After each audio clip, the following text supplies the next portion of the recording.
If you are a teenager today, you may be wondering, what did teens in the 80s do for fun? Before internet and texting was around. Let me reassure you that there were plenty of things to do. In this video, we'll take a look back at 80s teen life before the internet. Social life for teens in the 80s was everything, just like it is today. But how did that ever happen without Instagram, TikTok, and texting? One way of doing it was with a landline. They would speak to their friends, boyfriends, and girlfriends for hours, chatting about all sorts of things. Or at least as long as they could before someone else needed to use the phone. When you called your friend, their parents may have picked up on the other end. Teenagers then learned how to make small talk with the parents, and that really helped to develop social skills. Usually, plans were made over the phone to hang out somewhere else. Depending on your age and the distance from your friends, you may have walked, rode a bike, or driven to your friend's house to hang out. There was no FaceTime available, so anything that you wanted your friends to see would have to be done in person. It was not uncommon just to hang out at your friend's house for hours, or maybe even spend the night with them if it was a weekend or you were out of school. Back then, teens not only hung out with their friends, but they also got to know their parents and siblings as well as their pets. It was not just limited to seeing them in photos on Instagram. So what did teens do when they were hanging out with their friends? Well, they listened to music together. This was a time when teens would show off their record and tape collection. Hours were spent just listening to their favorite bands and songs. While doing that, they may even look through some magazines together or hang up some posters on the wall. The radio was another popular way for teens to listen to music. Sometimes it could lead them to call into the radio station and request their favorite song. Then they would sit by the boombox and wait for it to come on so they could hit record and make their very own mixtape.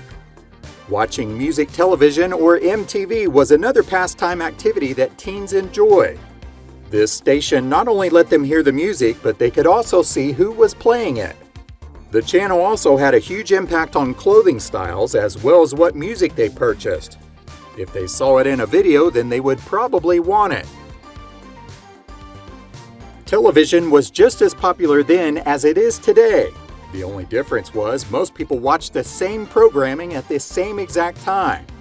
Sure, there were VCRs and programming could be recorded, but it was impossible to record everything, so a lot of people just tuned in when it was time. Streaming and binge watching a show was unheard of back then. Speaking of VCRs, they were great to have. By the end of the decade, many households had them, and it became a very popular item for entertainment. VHS video stores began popping up everywhere. Teens would go to the video store with their family or friends and try to rent the latest movies to see. If those new releases happened to be out, then they would spend an hour or so trying to pick out something else to watch. It was never any fun to go home empty-handed. The video store was exciting and there were lots of movies to choose from. Some were good and some were bad, but that was all part of the fun. Just being at the video store was entertainment of its own. It was not uncommon to run into someone you know, and then you would strike up a conversation. Before you knew it, you might even end up at each other's house. Many teens still enjoyed watching Saturday morning cartoons on television. That was something that they grew up doing, and it never really got old. As long as Looney Tunes or Hanna-Barbera was on, then television was worth tuning into.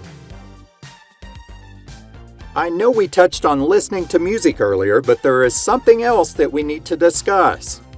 Buying records and tapes could be an adventure in itself. Teens would go to their local record store in order to get the latest hits. Once there, they could spend hours in the store, chit-chatting and looking at all the album covers. These were the perfect places to get introduced to new artists, and it did a lot to increase music collections at home. Now, the downside to that was the cost. They weren't exactly cheap, and especially so if you wanted a lot. That's why music clubs such as BMG and Columbia House were so popular. Getting 13 albums or tapes for a penny seemed like a bargain. But then you had to purchase 5 more at regular retail prices plus shipping and handling. That's where they got you because it turned out to be so much more than what the record store would sell them for. Most teens skipped out on doing that, and they never fulfilled their obligation to these clubs. Now, the albums and cassettes may have been a little on the expensive side, but going to a concert was not, at least when you compare it to what they are today. Since most people purchased albums, it helped to keep the cost of a concert down because that was how most bands made their money. So, going to a concert was a very popular activity for teens to do with their friends. It was great to see them live and know that they were actually playing and singing without the help of auto-tune or lip syncing. Well, unless you are a Milli Vanilli fan. Video game systems were exploding in the 80s thanks to home video game systems like Atari and Nintendo. Teens would hang out and play together in person and not online. Competition could be fierce, but one thing that teens today would never understand is blowing into the cartridge. Even though things like VCRs and cable television were becoming more and more popular, it did not rule out the theater. Going to see a movie in the theater was still very popular to do with friends or on a date. If it was possible, teens enjoyed seeing the movie as soon as it came out. This was especially true if it was a blockbuster film. Theaters were not the only places for teens to go. Many of them enjoyed going to bowling alleys for a little fun with friends. Nothing wrong with a little friendly competition, right? Another popular place to hang out was the roller skating rink. This was the perfect place to hang out with friends and listen to your favorite music. If you got real good at it, then you could impress a certain someone, which would come in handy for the couples session. Both the bowling alley and the skating rink were excellent places to hang out, and there was a good chance that you could run into your crush. For an 80s teen, nothing beats a good old-fashioned mall. These were hours and hours of fun.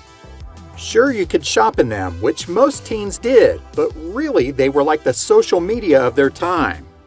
This was a place to meet with all your friends and hang out. They could also sit down and grab a bite to eat in the food court.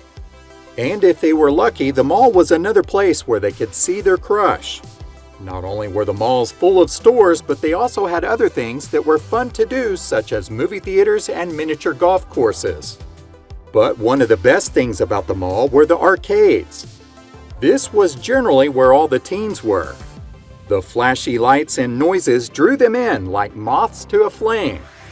Teenagers would spend quarter after quarter playing their favorite games. If you were a teen in the 80s, then there is no doubt that you played games like Pac-Man, Asteroids, Defender, Pole Position, and Donkey Kong. If you did not have any quarters, then it was still fun to stand around and watch others play. I know I said malls were the social media of their time, but they weren't the only place for that. So what was the other one? Well, it's driving around in cars. That is, if you were old enough. Most teens could be found on Friday or Saturday nights cruising around in certain areas or hanging out in a parking lot to meet up with friends. It really just depended on where they were from and how big the town or city was. These were all places where you could hang out, laugh, eat, and listen to music. You could check out what everyone was driving or try to talk to someone that you thought was cute.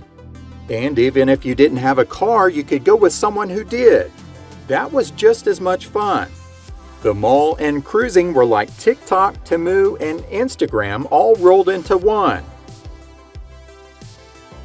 Teen life before the internet was completely different than what you see today.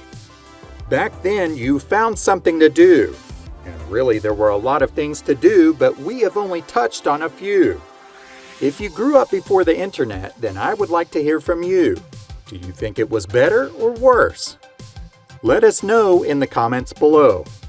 As always, thank you so much for watching.